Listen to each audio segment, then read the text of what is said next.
তো হ্যালো বন্ধুরা, নিশ্চয়ই সবাই খুব ভালো আছো, আমিও ভালো আছি। তো দেখো, গরম তো পড়ছে, আর এই গ্রীষ্মকালে কিন্তু সবার যেটা ভালো লাগে সেটা কিন্তু ঠান্ডা, সেই লস্যি হোক, কোল্ড আইসক্রিম হোক, এরকম ঠান্ডা জাতীয় জিনিস কিন্তু সবারই খুব ভালো লাগে। তো গ্লাসটা দেখছো, বুঝতেই পারছো আমি আজ করে দেখাবো কোল্ড কফি। তো কিভাবে করি কোল্ড কফিটা সেটা দেখো, আর কী কী লাগবে সেটাও তোমাদের সাথে শেয়ার করব। তো দেখতে থাকো।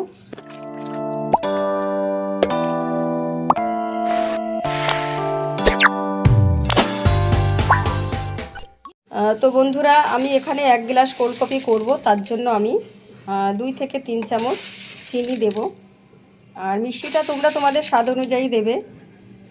এবার জল দেব।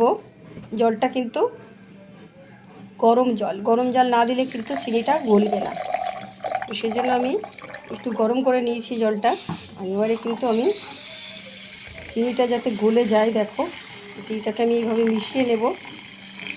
তোমরা একটু দেখতেই পাচ্ছ, আমি তো এটা হ্যান্ড ব্লেন্ডার দিয়ে করলাম, তোমরা কিন্তু চামচ দিয়েও করতে পারো। আর চিনিটা কিন্তু মিশেও গেছে। আর এবারে কিন্তু আমি এর ভিতর দিয়ে দেবো কফির পরিমাণটা কিন্তু একটু বুঝেই দিতে হবে। কফিটা দেওয়ার পরও আমি আবারও মিশিয়ে নেব।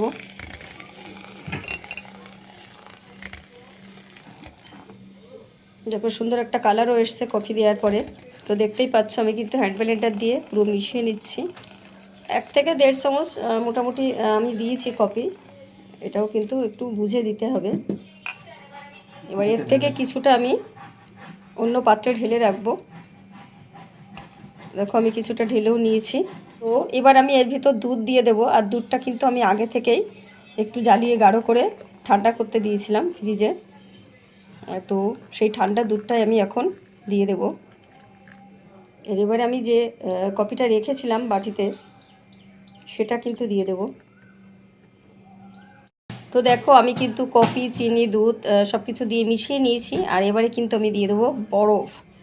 দেখতেই পাচ্ছ, বরফ দিয়ে দিয়েছি যাতে আরও ঠান্ডা হয়।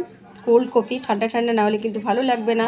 দেখো, আমি একটু ড্রাই কফিও কিন্তু উপরে ছড়িয়ে দিয়েছি যাতে আরও সুন্দর লাগে দেখতে। অবশ্যই খেতেও ভালো লাগবে। তো বন্ধুরা, আমার কোল্ড কফি কমপ্লিট। আর গরমের সময় তো ঠান্ডা ঠান্ডা খেতে ভালোই লাগবে। তোমরা অবশ্যই বাড়িতে ট্রাই করো, ভালো লাগলে কিন্তু লাইক কমেন্টস